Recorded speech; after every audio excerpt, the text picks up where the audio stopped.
When I set out making this film, I hoped that I could take audiences on an emotional journey into the lives and experiences of these characters. And I want to leave people contemplating, thinking, about the choices that the characters made and the actions that they take and the sort of, I guess, cruel reality in which they're forced to make those decisions and choices and actions. It's not to say that it isn't a political film, it's that I didn't set out to make a political film. It just kind of is by default.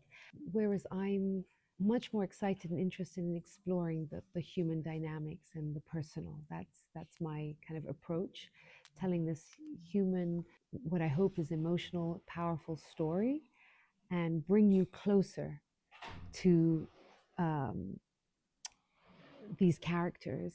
And I think, given the last 2 years of genocide in Gaza, I now feel like I want the story, and I'm glad that the story can offer a more human context that is so important, but seems to be kind of missing from the landscape, the context. So I hope the film also now offers a context for audiences, and I want people to ask themselves, is this a life I would accept for myself? And if the answer is no, which I'm pretty sure it would be for anybody on this planet, then why have Palestinians been expected to accept it? Well, I wrote the film, right? So, I mean, I'd say a lot of the sort of elements and dialogue and are expression of my feelings and my perception of this. This is my film. It's like I have something to say as well, in that sense. I think that that's the most important element in this, is that the teacher is not just the teacher in the traditional sense of like academic and school, but as a guide, and to differentiate. And it's very important to differentiate between resistance and revenge. And sometimes the line can be blurred. And I'm not here to ever judge anyone, because God knows, if anything happened to uh, anyone I loved, I'm sure that the natural instinct, at least initially, is you would want revenge. But this is very important, especially when it comes to the sort of Palestine Israel reality. Is resistance is a right. It is an absolute human right, and it's enshrined in international law. And to resist, of course, takes on many different forms. I consider my cinema even a form of resistance. But revenge, that is not something that should guide or root us in any way. Of course, easier said than done, especially when such oppression and such injustice has been inflicted on Palestinians. But for me, that's something I found interesting to explore, that the teacher is trying to guide Adam to understand the difference. And we see the struggle. It's very difficult when there's no recourse for justice. If the usual forms, whether it's international law or the court systems, or boycotts and divestments and sanctions, if every nonviolent means um, has been exhausted or is not existent or is being refused, then maybe people will be very frustrated. And I'm not just talking about violence, I'm talking about the concept of revenge. Sometimes that it's very, very difficult to tell someone, well, don't seek revenge. Um, so it's very just an interesting element for me, and yeah, a theme for sure of the film.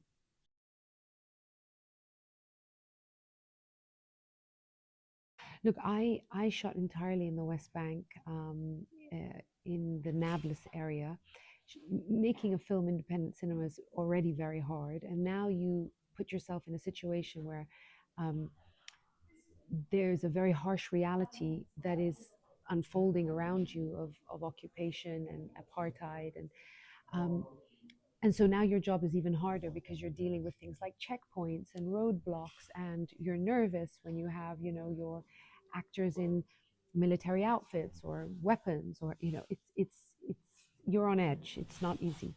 But what I underestimated was the emotional, mental toll of shooting there, where um, things are taking place in real time. And an example I give is we were shooting one day, and I was told that the illegal settlers had descended on the village of Bureen and started setting fire to the olive groves again and antagonizing the villagers. The village of Bureen is where the teacher is from in the film, and where we were nearby. We could even see the smoke at one point. So we have a scene in the film where this is taking place, but in reality, it's also taking place. And so the pressure to do justice to the injustice that's happening around you in real time, because it's not a period drama, it's not from so long ago, it's taking place as you're shooting the film, was very stressful. And we're always on edge, and you want to make sure that everybody is safe and everybody's still positive, and we're going to finish the film. They even started to drop bombs on Gaza the last few weeks while we were shooting, and that made the cast and crew from abroad very nervous.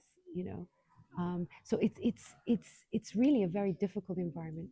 Moving forward, right now, I don't know how easy or difficult. I do know that a number of films had to stop shooting or cancel their shoot about a year ago or 2 years ago because of what was happening in Gaza, because everybody feels it everywhere.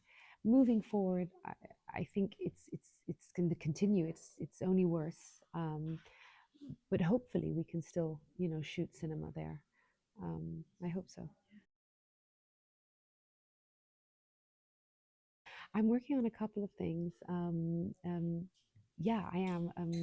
One is set between Palestine and Ireland, and it's a sort of sport drama with some dark comedy, I guess. And another one is set in Palestine. And I've also written something that is, non-Palestine related. It's set in the late 1990s in the city of London, and it's loosely inspired by an experience I had when I was an investment banker. And it's more of a crime drama, greed is bad thing that I also hope I can make as well. So yeah.